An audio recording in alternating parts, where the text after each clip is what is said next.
నమస్కారం అండి. భక్తి ఆన్లైన్కు స్వాగతం. రథసప్తమి రోజు శిరస్నానం ఎలా చేయాలి? రథసప్తమి ముఖ్యంగా సూర్యుణ్ణి ఆరాధించే పండుగ. రథసప్తమికే సూర్య జయంతి, సౌర సప్తమి, భాస్కర సప్తమి, మాఘ సప్తమి, మన్వాది అనే పేర్లు ఉన్నాయి. మనం చేసే పనులకు ప్రత్యక్ష సాక్షి, ప్రత్యక్ష భగవానుడు అయిన శ్రీ సూర్యనారాయణుని పుట్టినరోజుగా దీనిని జరుపుకుంటాము. సూర్యుడు తండ్రి పేరు కశ్యపుడు, తల్లి పేరు అదితి. సూర్యునకు వివస్వంతుడు అనే పేరు కూడా ఉంది.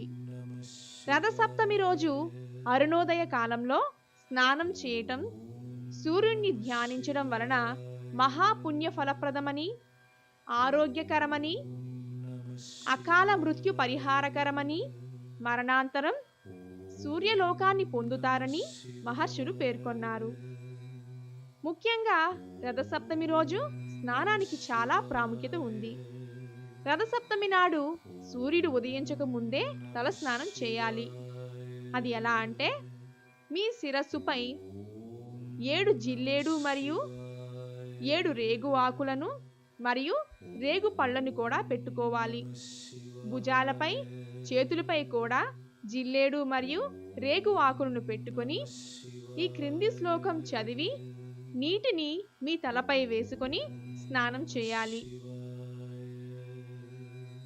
7 జిల్లేడు ఆకులు, 7 రేగు ఆకులు దొరకని పక్షంలో మీ దగ్గర ఎన్ని ఉంటే అన్ని జిల్లేడు మరియు రేగు ఆకులను మీ తలపై పెట్టుకొని తలస్నానం చేయాలి. రథసప్తమి రోజు శిరస్నానం చేసేటప్పుడు ఏ మంత్రాన్ని చదువుకోవాలి?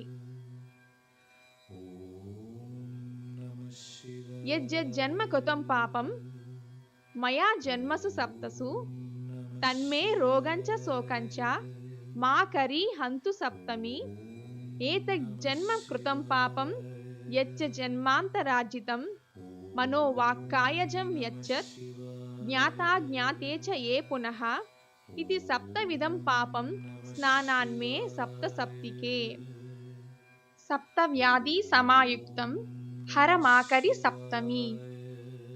ఈ మంత్రం పూర్తిగా చదవలేని వారు మొదటి 2 లైన్లు చదివినా పర్వాలేదు.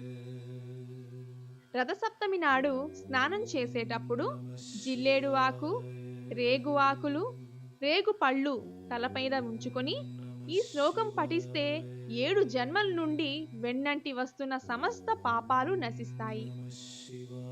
అలానే ఈ మంత్రం యొక్క అర్థం ఏమిటంటే, జన్మ జన్మాంతరాల్లో మనోవాక్కాయాలతో తెలిసి తెలియక చేసిన సప్తవిధ పాపాల వల్ల ఏర్పడిన రోగం, శోకం మున్నగునవన్నీ ఓ లక్ష్మీకరమైన రథసప్తమి నిన్ను స్మరిస్తూ ఈ స్నానంతో అవన్నీ నశించుగాక అని అర్థం. మన భారతీయ ఆచారాలు మూఢ విశ్వాసాలు కావు. వీటి వెనుక ఎన్నో ఆరోగ్యకరమైన విజ్ఞానాంశాలు నిలిచి ఉన్నాయి. వాటన్నింటి గురించి తెలిసి ఆచరించిన, తెలియక ఆచరించిన సత్ఫలితం మాత్రం తప్పక ఉంటుంది. Thanks for watching this video. Please don't forget to subscribe. Thank you.